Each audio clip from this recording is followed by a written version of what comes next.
Natës së kadrit, kur ndodhi vrasja në Gjakov e së Këndemi, kemi pasur shumë vrasje, gjithashtu dhe shumë aksidente rrugore dhe incidente që ka ndodhur edhe në brenda Kosovës, me shqiptarët po flasë, shqiptarët e Kosovës, por gjithashtu dhe jashtë. Që i kam përfshi shqiptarët tanë edhe në diasporë. Qka në fakt edhe këtë ditë do të anisim me këtë lloj situate, sepse edhe mbrëm morëm disa lajme jo të mira gjithandej vendit, ndonë se fillimisht u shkrepen armët mbrëm bonë rreth orës 21 në rrugën B në kryeqytet në Prishtinë. Atë mbeti i plagosur një zyrtar inspektoratit policor të Kosovës.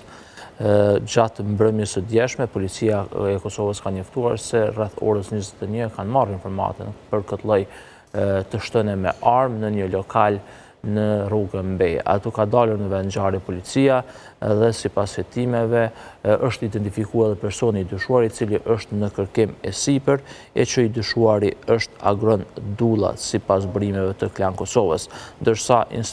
inspektori i inspektoratit policor është Arsim Beqiri. Klan Kosova ka shku edhe në qendrën klinike ndërkombëtare të Kosovës për të marrë vesh për gjendjen e tij. Nga emergjenca në QKK kanë thënë që gjendja e tij është stabile. Fillimisht është trajtuar në qendrën emergjente dhe më pas është bartur në qendrën e ortopedisë për trajtime të mëtejshme. Pra është jashtë rrezikut për jetë? Është jashtë rrezikut për jetë. Nga inspektorati Agron Beka Albert Beka ka bërë me dije që rasti nuk lidhet kurrë me detyrën zyrtare të inspektoratit policor. Pra, në këtë rast zyrtari në fjalë zyrtari i plagosur nuk ka qenë në kryerje të detyrës, por për ndonjë lloj problematike tjetër private ose personale. Ndërkohë nga burime të mediave kuptova që në momentin këtë rast inspektori pas ka qenë të pi kafe me dikë në brenda lokalit dhe ka ardhur dikush e ka kërkuar, ka thonë, a mundemi jashtë dalim të flasim diçka, dhe në momentin kur ka dalë jashtë lokalit e ka shkrepur armën dhe e ka plagosur inspektorin e inspektoratit policor të Kosovës. Por megjithatë prokuroria dhe policia kanë njoftuar që janë në hetim me sipër dhe duke tentuar që ta gjejnë dhe ta kapin këtë rast të dyshuarin Agron Dulla, që është konfirmuar edhe nga burimet të mediave të ndryshme gjatë mbrëmjes së djeshme. Është bërë ditur se me çfarë veprimtarie merret në këtë rast? Jo, nuk kemi kurrë përveç emrit dhe mbiemrit të tij, nuk e dim as të kaluarën, as ndonjë lloj arsye pse ka ardhur deri te ky problem, përveç këtij lloj kontakti që inspektori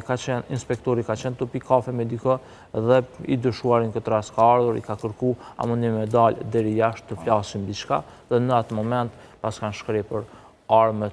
dhe ka mbetur i plagosur edhe inspektori, i cili ka qenë jashtë detyre zyrtare sipas inspektoratit policor të Kosovës.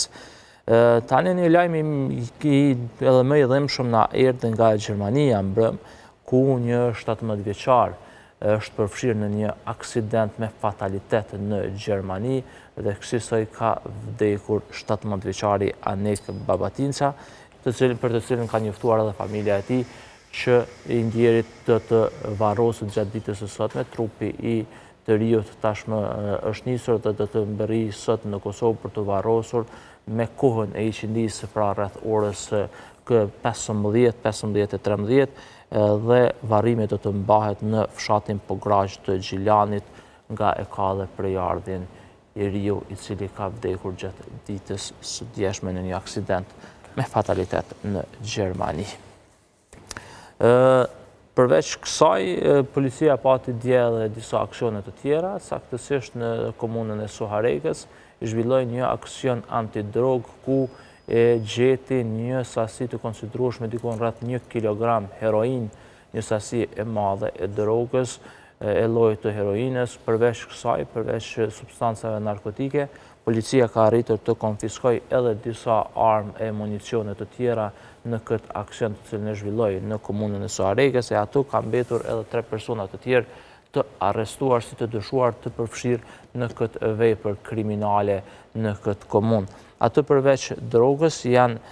sekuestruar edhe 4 armë zjarri, një armë gjuetie, si edhe një sasie të konsiderueshme municioni, pra plumba të shumë të armëve të cilat janë konfiskuar të llojeve të ndryshme. Policia normalisht ka bërë të ditur se janë duke vazhduar këtë lloj aksioni të antidrogës edhe me tutje për të hetime të me tutjeshme mbi këtë lloj aksioni ose këtë lloj veprimtarie kriminale që ka ndodhur në komunën e Suharekës. Tash përveç kriminalitetit kësaj hapësirës së zezë, po dalim edhe diçka që po i prek, po i afekton shumë qytetarët, saktësisht me ngritjen e çmimeve të derivateve.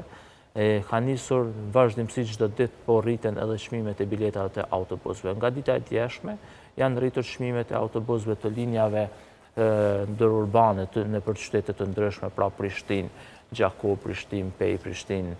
ose pra qytete të ndryshme, por tash gjatë mbrëmjes së djeshme pam edhe një njoftim të rritjes së çmimit të biletave në mënyrë të koordinuar, gjithmonë flasim, sepse edhe dje, edhe sot, ka në mënyrë të koordinuar të rritje të çmimeve të biletave. Përveç ndonjë linje ose ndonjë kompanie të autobusëve të cilët shumë pak pati që nuk i kanë rritur çmimet, por në mënyrë të koordinuar i kanë rritur nga dita e djeshme, nga e dielja, dje edhe sot që kanë hyrë në fuqi këto